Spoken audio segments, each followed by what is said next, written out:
but definitely really, really excited to talk about the topic we're talking about today. And that's your book, Overliked. And so to start the conversation, Pastor Rob, can you just tell us what it means to be overliked? Well, I mean, I had one person put a comment on Amazon about, is it possible to be overliked? They had obviously taken it wrong. No, it's not. It's not possible to have too much influence if you're using that influence for good, but that's not how we're using the term. We're using it to where it almost crosses over into self-worship. So when you want people to like you so much that you're manipulating, airbrushing, filtering optics and words to get them, to get more masses and more people to follow you because you want that following and you're getting your value, that's overliked, because we're not created to bear the weight of worship. Only God is. And I don't think people realize how subtle and fine a line it is between wanting to connect with people and wanting to be worshiped by people. Yeah. It's so true. We had actually talked about, before we started the podcast, this week, I don't know when this will be published, but this week was the week of the great Facebook and Instagram shutdown. I think WhatsApp was as well, if you're on that. But I think it was upwards of 6 hours or so for some people. And just to speak personally, I know that there was a number of times I would hit the app almost not even knowing it, just out of habit. And I think so many of us found ourselves this week hitting the apps, trying to log on. And I think for so many of us, it goes back to, like you said, just self-worship. And I think when we talk about this giant topic of social media, a lot of times individuals can, think of the studies related to, maybe teenage females, which is obviously a huge aspect of it, as, their brains are developing, and even male teenagers. But I think that this is something that affects almost every individual. And, maybe you listening have experienced posting something and then you get a lot of engagement and you get a bunch of dopamine and you feel incredible and find a lot of value. Or maybe you posted something and it gets half the likes you usually get, and all of a sudden you find all your self-worth in just a picture. And so I think this is something that is valuable and hits home, honestly, for almost every user on these social media platforms. I mean, in the book, I have these sort of self-tests at the end of the chapters to find out how deep you're in, how much of a problem, because that's a question I get all the time. How do I know if I really have a problem or if I'm just a normal person accessing social media? Well, if you're willing to go down that rabbit hole, there are tests. And at the very end of the book, I got this thing called the Love Reboot. It's a 21-day prayer and fasting deal. I think that's good for everybody. As a church, we did it just about a month ago, and it was fantastic. But that's for people who, as they go through the book, their honest evaluation is, wow, I am in deep. This is a big problem. In fact, I'm not sure in my own strength if I can even walk away from this or get back to a healthy place. So the Love Reboot is to help you get back to a healthy place, because this book isn't anti-technology. It's pro-authenticity. It's pro-you. That ship has sailed. We live in a technology world. We live in a social media world. That's not going away tomorrow because people get angry. Although Facebook, who knows? They could be in trouble. I've got all kinds of opinions on that. But listen, just learn how to use it instead of it using you. It's really that simple. Yeah, it's so true. I think we can find a lot of value in it, and encouragement and inspiration. And we talked about before this conversation, putting out content in different ways that we can, promote what we have to say and encourage people with, different avenues, whatever that is. But I think as soon as we do that to just be liked and the motive is wrong, that's where it can get tricky really quick. So how do we combat that? I mean, how do we go from a place of being on there, namely to find our self-worth, to being on there, maybe it's for a purpose, or even if it is something that we do as a form of entertainment, maybe toning that down? You know what? I did a devotional for Proverbs 31, and they told me it got more comments than almost anything they'd done in like a year. But I noticed a trend in the comments. It was a lot of grandparents and parents talking about my kids. It's alarming. They have a real issue with this. But some of them would unintentionally reveal something. And they said, how do we understand if we have a problem? How do we understand how we can help our kids and all that? And I said, the only way you're going to be able to help your kids is by first admitting that you might have a problem. So if you buy this book just for your kids, I mean, that doesn't go over big with millennials and Gen Z. If you just hand them something and say, listen, I've noticed you have a problem. Right. I mean, they sniff that out and that sounds inauthentic. But if you say, hey, I've noticed in my own life, this is a very real struggle. And I got the study guide and I thought, I've got a son and a daughter, and approaching them like as follows, saying, can we do this together? I mean, let's go through this together. They long for that anyway. Yeah. So I've got a small group study guide. We just put that a couple months after the book. And now churches and small groups are able to go through this. And instead of pointing at everybody else and saying, wow, so-and-so needs this, realize that in our world today, listen, I told you before we got on that I'd been to Africa during the start of the pandemic. We were in 6 countries. The book hadn't yet come out. It was coming out in about 2 months after that trip. And, actually it was coming out the next year. I've got my 2020 and 2021 off, but they all said, please come back. If you're going to speak, Pastor Rob, you have to have noticed, let's take Zimbabwe. That's very, very poor. Said, man, we've got people living on the street. You may find people that can't even put any kind of roof over their head, but they have a smartphone. I mean, I've been to Haiti 12 times. There are people living on the street. They can't afford food, but they have a smartphone. So what they were telling me in every country from Egypt to Zimbabwe to Rwanda to Kenya was, this isn't a problem. This may be the biggest problem in our nation, on the continent. Wow. Of self-worship and getting completely lost in this digital social media world. Wow. Yeah, that's huge. That's huge. Where do you see that going? I mean, I think we're kind of in the initial stages. Pastor Rob, I can remember, so I'm 27 now, and 10 years ago, being 17, I would maybe get on my parents' computer and log in. At the time, what would that have been? Probably the early stages of Facebook, and maybe spend 20 minutes a day. But obviously consumer usership has gone up, I can imagine, hundreds and hundreds of percent over the years. And as a result of that, we're obviously getting a lot more aware of people engaging with us and finding value in that. And so where do you kind of see this going if we continue down this path of self-worship in this way? Well, let me give you kind of a Romans 1 answer to that, and a Genesis 1. We were created for community by community. And the reason I say that is because God is the Father, Son, and Holy Spirit. He's eternally existed in this Godhead community. And so as we're created, Genesis 1 and 2 tells us, in the image of God. Now, of course, with sin in the fall, we've gotten away from that image. When you put your faith in Jesus Christ, everything about sanctification is working yourself back to that image. But if you don't realize that real, authentic brothers and sisters, face-to-face community is part of that, then you won't get back to a healthy, authentic way to live your life. And so here's what happened in the pandemic and in lockdowns. You find people in their house 8, 10, 12, 24 hours a day.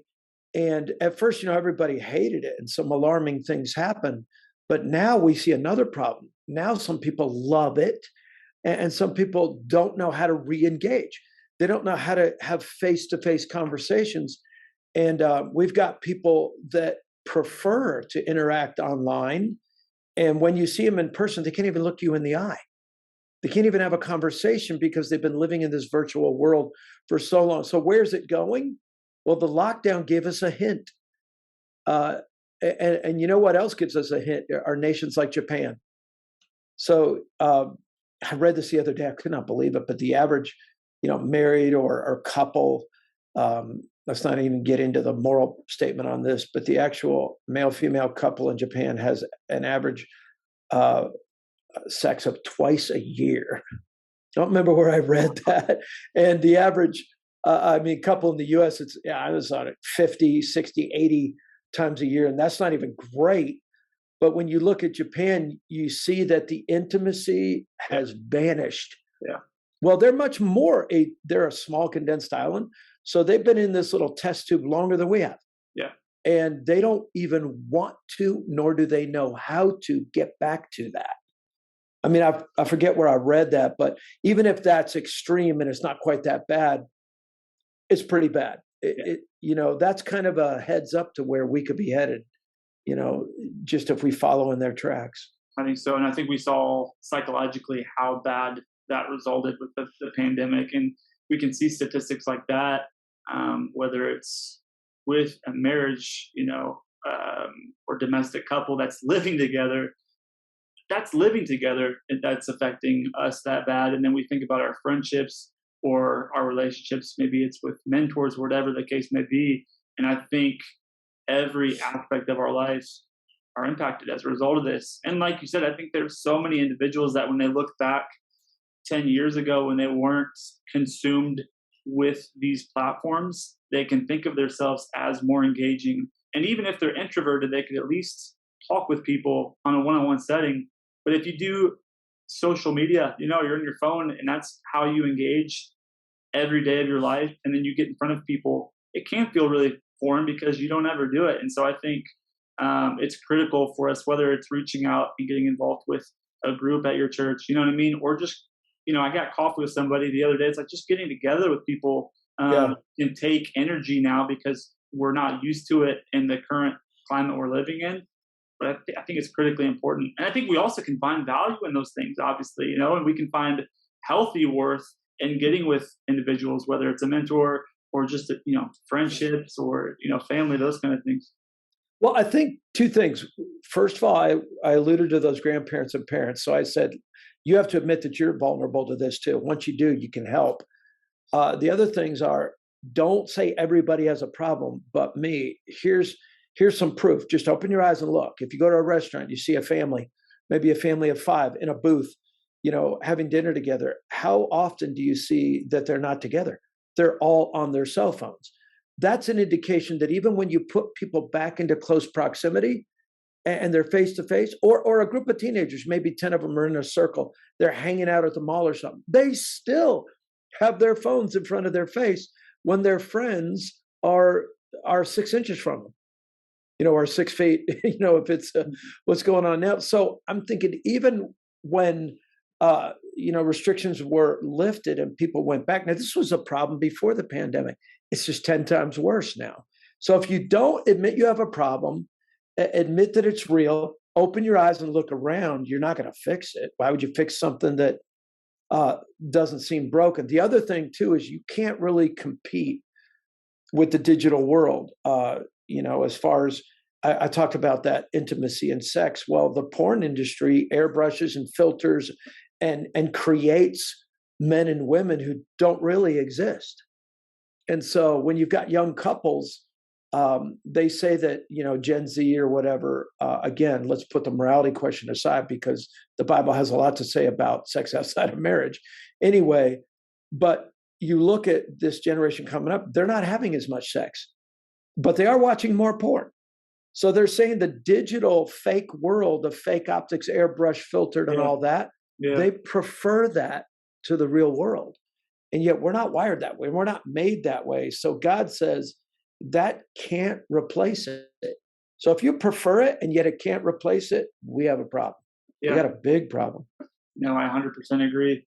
100% agree. And again, I think it just takes meaningful effort to get back to that and realize that we literally, fundamentally, we're not built for this, for the porn, for the social media, for these outlets. And so coming back to that, where do we even begin, Pastor Rob? So, as we had discussed, we were not created for worship. That's a weight that we were not meant to bear.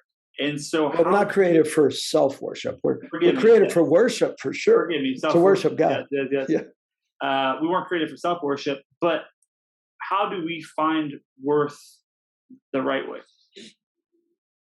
you know, I think one of the things that makes this so complicated is the language of the Bible is so foreign to us.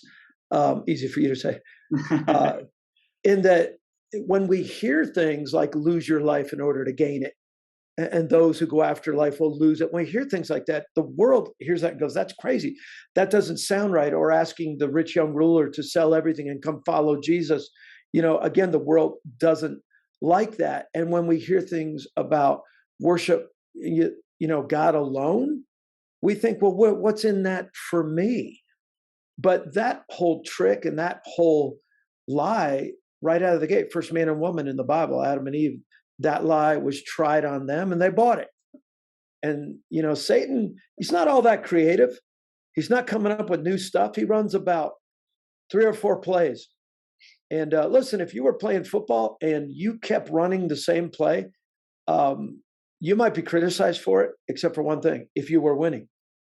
I mean, if every play was a long bomb and they sent out their worst defender and you just keep getting away with it, well, then you're going to do it on the next game. You're going, wow, we got away with it again. Do it on the next game. The next game. Why would you come up with new plays when 3 or 4 simple plays? And part of that is, hey, you can be your own God. You can run your own life. You don't need God. You can worship yourself.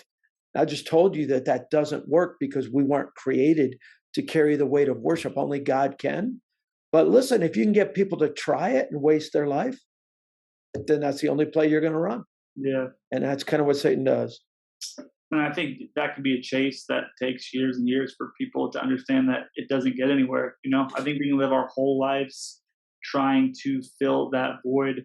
And I think so many times we fall short and we question ourselves and our self-worth when if we literally just put ourselves to the side and worshiped who we were supposed to, a lot of those problems would subside. But I think it's just cultural now. It's literally cultural to just make a really great post, like you talked about, maybe filter it or make it up how you're supposed to, and get that self-gratification. And we can find it in other ways, but I just think most of it anymore is on these social media platforms. But I think fundamentally, as we just understand that it's not going to get us anywhere, we could chase that for the next 40 years and still be where we're at now, not get any further, and just worship God. That's when we'll start to experience. And people that have never experienced the closeness and the joy and the peace of being in relationship with the Lord, well, why would they go after that? If they've never experienced it, then of course they're going to go, well, I need to be popular, I need to be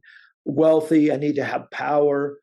But again, if you just open your eyes and look at Hollywood or look at people, look at cancel culture, look at what's going on, you see, wow, honestly, it doesn't seem to be working out for basically anyone. Maybe go, oh, well, that's crazy, Pastor Rob. Look at, I don't know, look at the Kardashians. Well, look at how miserable they are.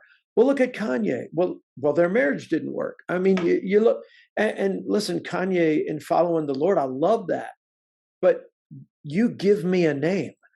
Give me a name in Hollywood. Give me a politician, and I'll show you someone who it hasn't worked out more than a week before some scandal or some cancellation or some heartache or some people trolling or some people blasting them or putting them down or lying about them. I mean, if you're going to make that stuff your God, power, popularity, all that stuff, all those things make a very poor functional saviors, but we don't believe it.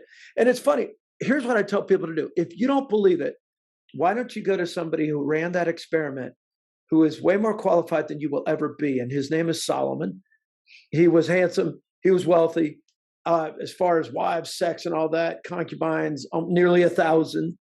And he ran those experiments to a degree nobody else will ever be able to duplicate.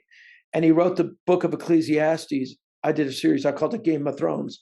And basically I said Ecclesiastes is a game of putting everything except God on the throne of your heart and seeing if it works. His conclusion, it's vanity. It's worthless. And if he came to that conclusion, I would say, you'll never, and you want to say, well, he did it wrong, I want to try it. I'm saying to you, you can't try it with as much money. You can't try it with as good a looks.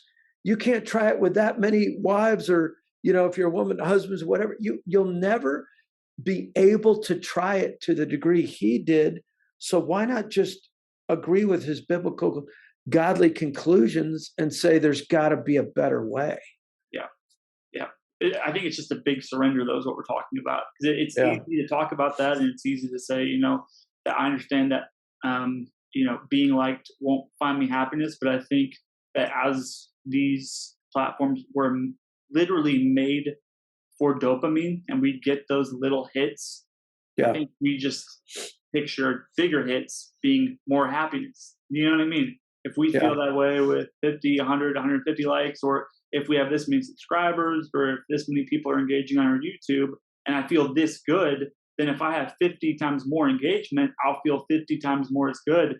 But I think that we have to understand that that's not the case. And I Well, think that we're and being you really tell me. honest. I think if we're being really honest, even the dopamine we're getting from that isn't satisfying us.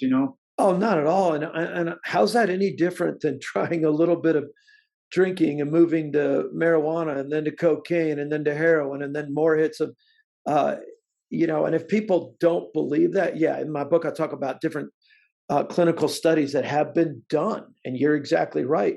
You get real brain dopamine hits from likes that are the equivalent of a drug hit. And so, if anybody wants to argue that, one of the biggest hits you can take has no chemical appeal. And I'm talking about gambling. One of the hardest addictions to break is gambling. And I would say, if you don't think psychological hits are just as powerful, tell me, where's the drug in gambling? Where's the cocaine? Where's the heroin? It doesn't exist. It's the high of winning money. It's the high of that one win makes you willing to lose a lot of times to get back that hit from another big win that can ruin your life. So it doesn't take a drug. There's something in our brains that's making this very dangerous. Yeah, and even with drugs, I actually heard a story a couple of days ago, and I can't even remember who had talked about it, but it was just a person who had tried cocaine for the first time, and then ever since then they were chasing that first hit, and then they just spent their life trying to chase it. And I think it's the same thing. We talked about how our brains are wired. We can do this, especially we're talking about the younger generation, and obviously the older generation deals with this just as much. But I think that we're looking down the barrel of the next, 40, 50 years with the younger generation who has already been exposed to it from a young age. And we can see how that could pose a giant problem if we're not careful. Yeah, and again, I'm going to go back to one of the biggest. I think somebody on that Proverbs 31. One of the comments I got was, "Why do you think people fall for this?" I mean, after hearing you talk about it, Pastor Rob, it seems so obvious.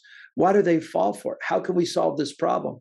And so I backed up and I said, the reason it's affecting so many people, it's hard to solve a problem that you don't even admit you have. So, I mean, that's why we fall for it, because we trivialize it. Which, oh my goodness, I'm on Facebook 3 hours. What's the big deal? Hey, Pastor, it's just running in the background. Well, listen. One of the most sobering things that is that I've got an iPhone.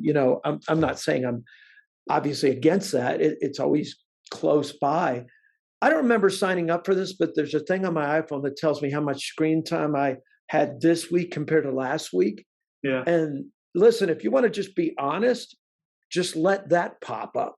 And that'll give you a really scary. I mean, sometimes I'm going, I had no idea I Yeah. spent that. What a wasted day. So first of all, just be honest. Go ahead and sign up for these things and then take an honest evaluation. But you aren't going to get better until you take an honest look at the fact that it's got you. It's a problem. It's real. Yeah.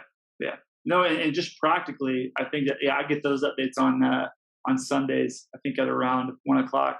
And it'll say the percent too. So your screen time has been up, 13% or whatever the case may be. But just as if it was a gambling problem or a drug problem, I think that we have to get serious about it.